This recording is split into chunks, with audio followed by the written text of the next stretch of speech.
Things like the most handsome dog, the prettiest girl, and the waggiest tail, and various other things. So it's just a good fun for everybody.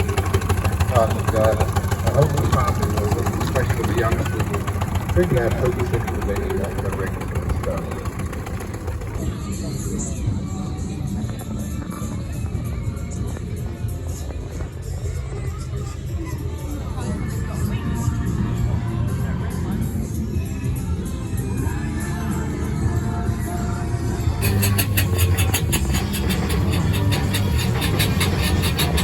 Only 3 in the world, one in Australia and the other one in the States.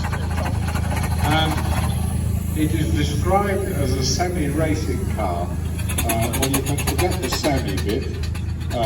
He was telling me this morning he came for a chat. Fixed in gear, if you can't run the engine without the car moving, because the engine is directly connected to the wheels. There is no neutral, there's no gearbox. When you put steam in the cylinder, what the power of steam does. So, to say, you simply apply a bit of steam. That's controlled by the handle just under the steering wheel. Looks a bit like the indicator stalk on a modern car, which he works with his right hand. Will go backwards just as well as it goes forwards. That's one particular means. I think we're going to have a backwards now, with a bit of luck. Now it's actually struggling to get a grip in reverse, but here we go.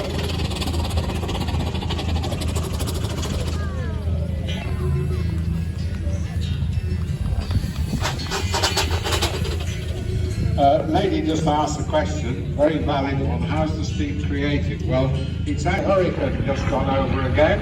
So hang on a bit, eyes up. We hope we'll do another run.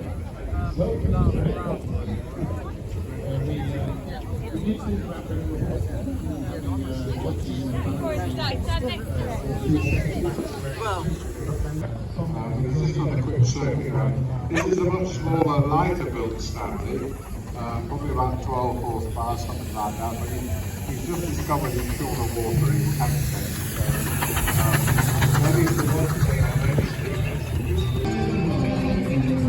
In recent times, there's been one to look alike still. The average money is 2.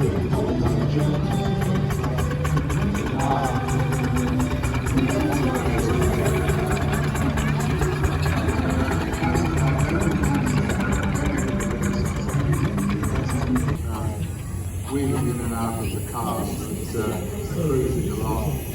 Wondering what the hell is just gone past. Also great fun at the traffic lights too. Pull up beside the young lad in a BMW.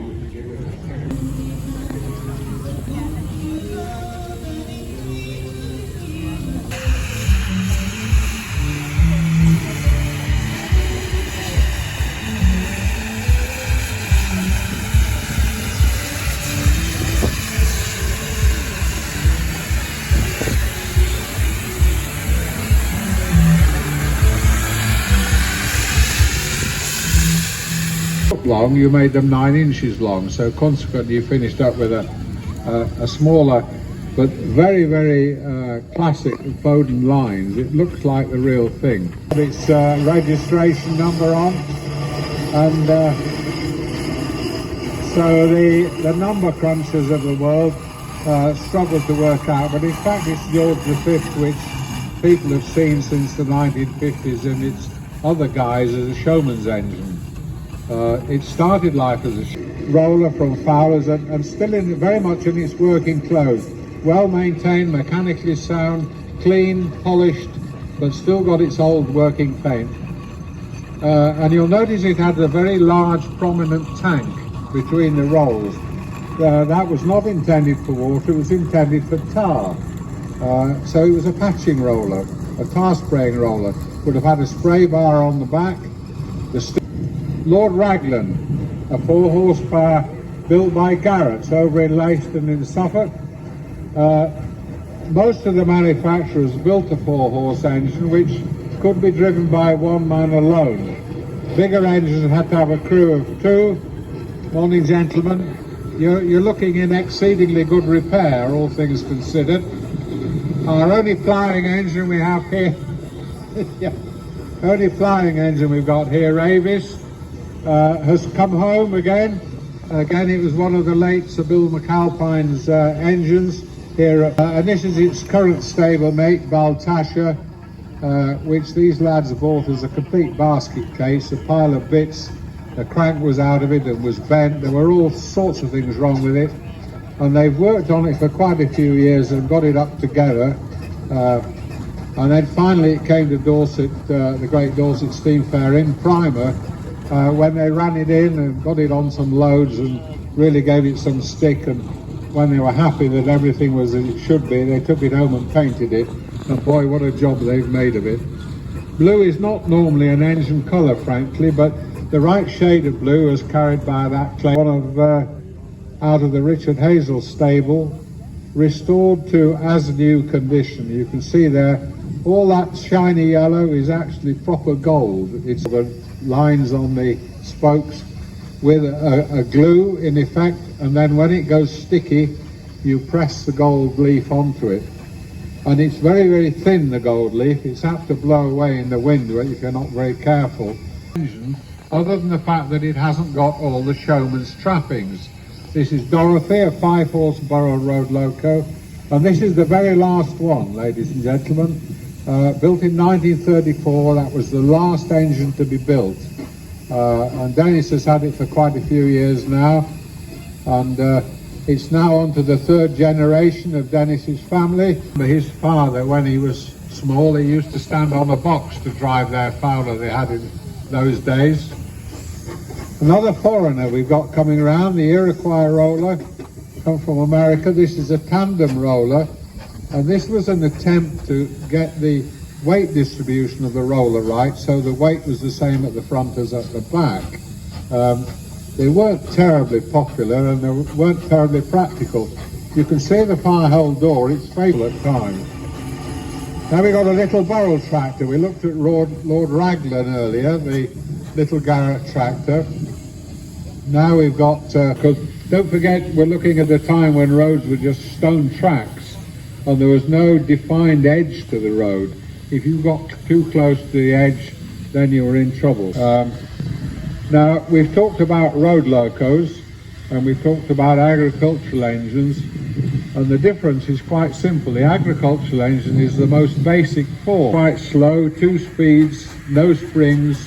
They weren't intended for long distance road work. The Roningham, and that was 24 hours hard steaming, 2 long days of 12 hours to get from Exeter to Birmingham to deliver 20 tons of bricks. Now we saw Lord Raglan earlier. He's somewhere around, I've lost him. It's up, and then they put the belt on between the flywheel and the dynamo. I shall put it down for later. It's beautifully chilled. It's a good pint, I can tell you. Righto. Yeah. So, yes, we're...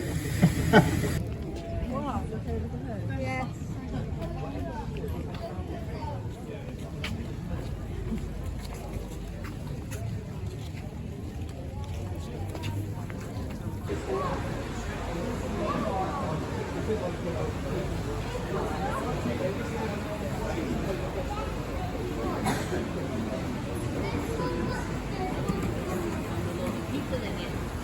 like the one we just rode in.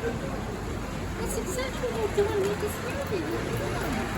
That's what it looked like.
Ha ha ha.